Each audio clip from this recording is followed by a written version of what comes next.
Well, joining us on the broadcast is Mr. Tom Vadakkan of the BJP. We also have Mr. Vivek Srivastav, who's a political analyst, joining us on the show.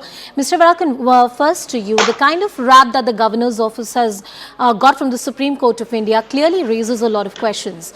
One of the key questions that the state government has raised is that the governor's office is being misused at the behest of the centre. Mr. Vadakkan.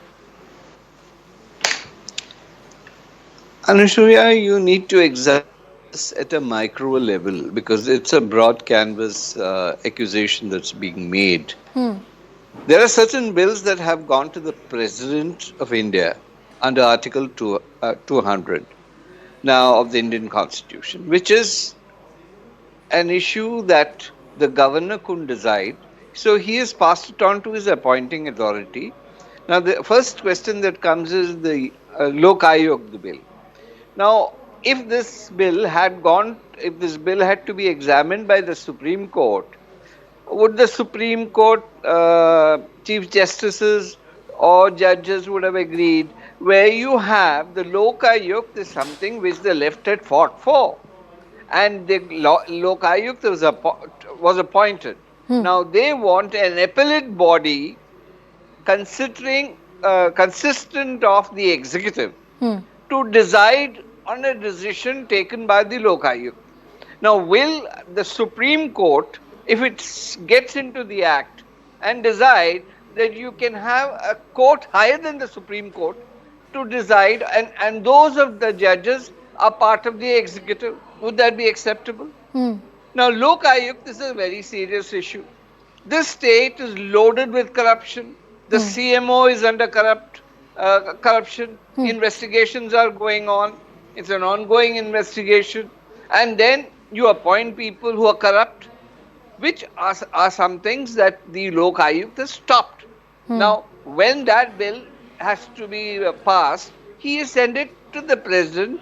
Okay, let the president in his wisdom decide. And there's no timeline. Believe me, there's no timeline for the president of India to say that I will do it in 2 months or 3 months. The president in his wisdom will give an issue. Mr. The second bill is about the university issue. It was accepted norm during the Congress regime or other regimes that the appointment of chancellor and the governor is the chancellor, and he has the authority to appoint the vice chancellor. Nothing wrong in it. It was going on. But when there became a divide between the left and Mr. Vadakkan, the key question is that if the governor's office disagrees with the Lok Ayukt bill, or if the governor's office believes that the university appointments or the manner in which they need to be done is not right, which the government has done, the governor has all the authority to reject the bill and it can go back to the assembly. To sit on the bill for months is something that the Supreme Court has frowned upon. Point number 2, sir. You're right that there are no guidelines under which the time frame in which the governor must assent or reject a bill. But the Constitution imparts a greater duty, a constitutional duty on the governor's office to ensure the smooth running of the government. The job of the governor's office is not to paralyze the government, sir. I will argue your case. Yeah. What you say is practically happening.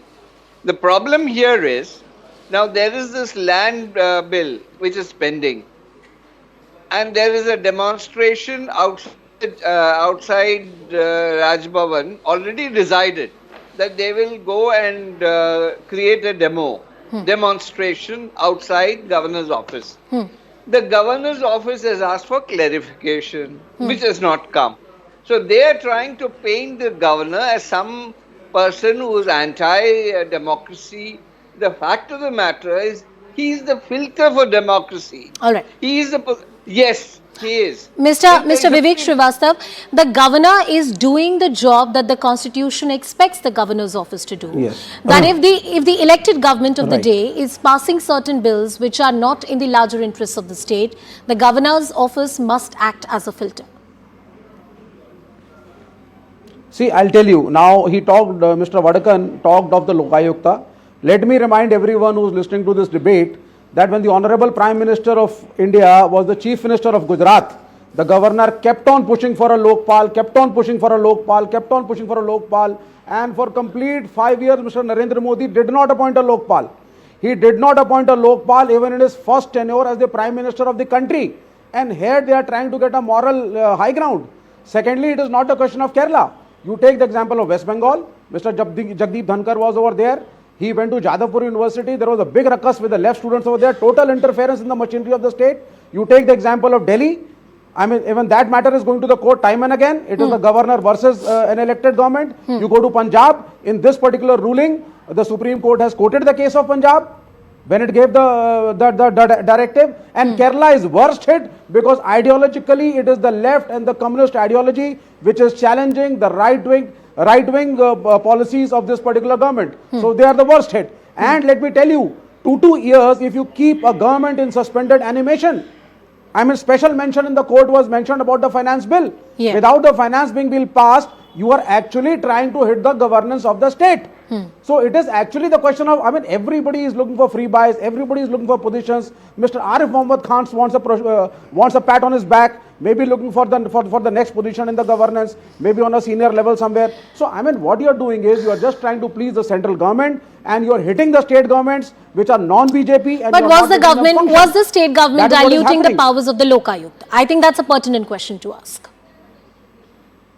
See, the point is over here in this particular debate, you see, you can go into the merits and demerits, which is what the gentleman sitting over here is trying to do. Sure. I am asking a broader perspective. Here, very clearly, Mr. Vadakkan says the President of India has got no time frame. He may sign in 2 days, he may not sign for 2 years. I mean, what is he trying to say? Is he trying to say that the office of the President has also been politicized by the present central government? Are we not supposed to act and decide how the states are going to run? Is he trying to say that the President is actually not a very efficient person today? Is he trying to say that? What is he trying to say?